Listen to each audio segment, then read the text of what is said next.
What's the meaning of bonded labor?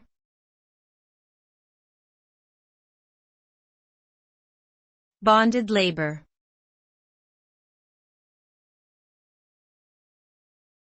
Bonded labor.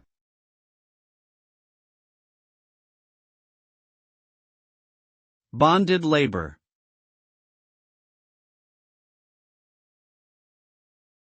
Bonded labor.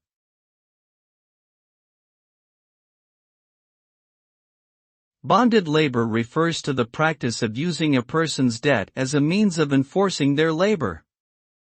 The individual is typically required to work for little or no pay until the debt is paid off, which can take years or even a lifetime. This system is often used in industries such as agriculture, mining, and domestic work.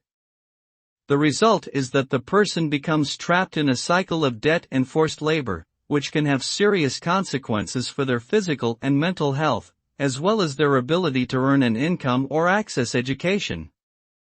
It is also a violation of human rights and is considered a form of modern slavery.